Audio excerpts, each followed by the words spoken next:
እሺ ወንድማችን እስኪ ራስህን አስተዋውቅ እንደገናም ደግሞ የተወሰነውን ፕሮፋይልህን ባክግራውንድህንም አሁን ያለህበትንም በአጭር ደቂቃ ለተመልካቾች በውጭም ላሉ በውስጥም ላሉ አሁን እየተነሱ ላሉ ጥያቄዎችም ትንሽ መልስ ይሆናቸው ዘንድ አስተላልፍ።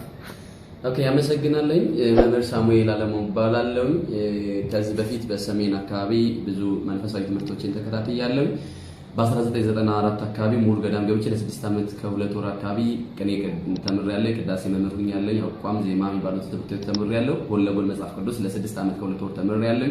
ከዛ በኋላ ቡታጀራ ተልኬ ለ4 ዓመት ከ6 ወር የወረዳ ቤተ ክህነት ስብከተ ወንጌል ኃላፊ ሰርቻለሁ። እዛው ባለውበት የተለያዩ ቢዝነሶችን በግሌ ሰራ ነበረ። ከዛ በኋላ አሁን ወደ አዲስ አበባ መጥቼ ታይካ ነገሥት ባታ ለማርያም ገዳም የሐዲስ አስተርጓሚ 3ኛ ዓመት ተማሪ ነኝ። አቤተ ክርስቲያንን አገለግላለሁ። ሐዲስ አስተርጓሚ እማራለሁ። ሂውማን ሪሶርስ ማኔጅመንት አድማስ ኮሌጅ እማራለሁ። ከዚህ ጎን ለጎን ግን ቲያንስን አግኝቼ አሁን ቲያንስን እየሰራሁ ነው ያለሁት። በተለይ 4 ኪሎ ያለው ሾፕ ላይ ስላሴ ህንጻ ላይ ማለት ነው። እዛ እየሰራሁ ነው። የ6ኛ ኮካ አካፋፋይ ነኝ። እንደው በቅርቡ ስፔን ተቋጭ ነኝ ማለት ነው። እስካሁን ያለሁበት ነው። ቲያንስን ደስ ብሎኝ ነው እየሰራ ያለሁት። አገልግሎቴንም በውጭም አዲስ አበባ በተለያዩ ቦታዎች ላይ እያገለገልኩ እገኛለሁ። እና እንደ ቤተክርስቲያን ልጅነትህና እንደ ቲያንስ ደግሞ ሰራተኛነትህ ምንድነው? አሁን ሰሞኑን ከ666 ከዮሐንስ ራእይ ጋር እያገናኙ የሚናገሩ ሰባኪ ነን የሚሉ አንዳንድ ሰዎች አሉና አንተ ደግሞ ሁለቱንም ስለምታውቃቸው እስኪ አጭር መልእክት። ኦኬ ልክ ነው። ሰዎች ሊያወሩ ይችላሉ፣ ግን እኔ እንዲያውም የሚገርመኝ ባያወሩ ነው። ምክንያቱም የሚያወሩበት መጀመሪያ ማወቅ ነው የሚጠበቅበት። የተለያዩ ሰዎች ከተለያዩ ምክንያቶች ያወራሉ። አንዳንዶች ጥቅማቸው እንዳይነካባቸው አቦ ለመባል ለመሰማት በመሰማታቸው የተለያዩ ጥቅሞች ስለሚያገኙ ያወራሉ። ሌሎች ደግሞ ካለማወቅ ነው የሚያወሩት። ብዙ አሁን ይቅርታ እየጠየቁ የሚገቡ አሉ፣ ራሳቸው የሚገቡ አሉ። ካለማወቅ ዝም ብለው አይጠይቁ፣ ዝም ብለው የስም አባዎች ስላሉ ማለት የስም ዲያቆን፣ የስም ሰባኪ፣ የስም አባዎች ብዙ አሉና ትናንትናም የተለያዩ ስለ እምነት የተለያየ ስያሜ ተሰጥቷል።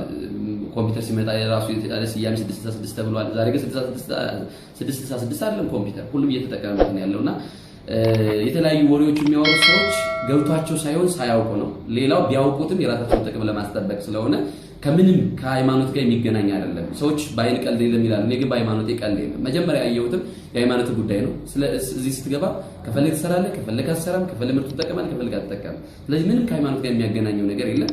እኔ ኦርቶዶክስ ሰባኪ ነኝ። ከሙስሊሞችም ጋር እሰራለሁ፣ ከካቶሊኮችም ከሁሉም ጋር እሰራለሁ ማለት ነው። ምንም የሚያገናኘው ነገር የለም ከሃይማኖት ጋር። ቁጥሩን የሚሉት ነገር ምንድን ነው? ቁጥሩ ስም ነው፣ ሌላ የተለየ ነገር የለውም። ይሄ ደግሞ ለምሳሌ ምናልባትም አይዲ ስለሚሰጥ አይዲው እንደዚህ ቁጥር ነው ምናምን ሊሉ ይችላሉ። ይሄ አይዲው መለያ ነው። ለምሳሌ የተለያየ ቀበሌ መታወቂያ ስናወጣ፣ ፓስፖርት ስናወጣ፣ ቡክ ስናወጣ እንደምናገኘው ቁጥር የሚሰጠን መለያችን ነው እንጂ የተለየ ነገር ምንም ቁጥር የለውም። ከ666 ጋር አሁን አዲስ ኪዳን ያው ዮሐንስ ራእይ የሚገኘው አዲስ ኪዳን ስለሆነ አዲስ ኪዳን ላይ ስትማር እንግዲህ ዮሐንስ ራእይ ምን ያገናኘዋል ስለ ቲያንስ ጋር?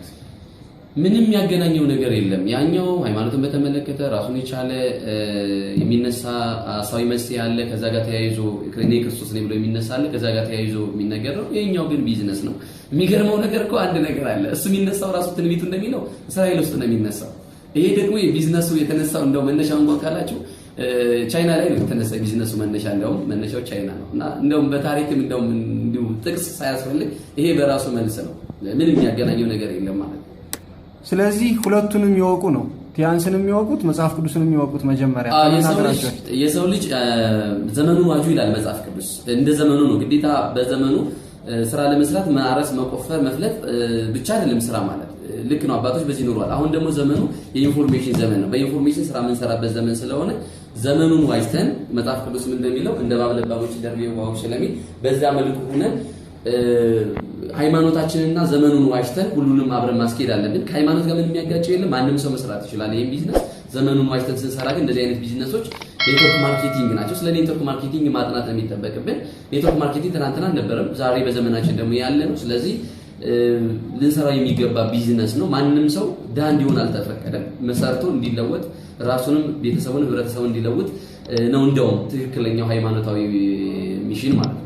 በውጭ የሚኖሩ ብዙ ካንተ ጋር የሚሰሩ ኔትወርክ ላይ አሉና በእነሱስ ጉዳይ ላይ ኦኬ ጀግኖች ናቸው በጣም እርግጥ ልክ ነው። እንደዚህ አይነት ጥያቄዎች ነበራቸውም ያላቸው ነበሩ። አሁን ግን ትክክል በቃ እንደሆነ ምንም አይነት የሃይማኖት ችግር እንደሌለበት ከሃይማኖት ከምንም እንደማያገናኘው ከ666 ጋር አይደለም ከየትኛውም ሃይማኖት ጋር ልዩ እንደሆነ አሁን ገብቷቸው በአሜሪካም አሉ፣ የተለያዩ አፍሪካ ሀገራት አሉ፣ አረብ ሀገራት በብዛት አሉ።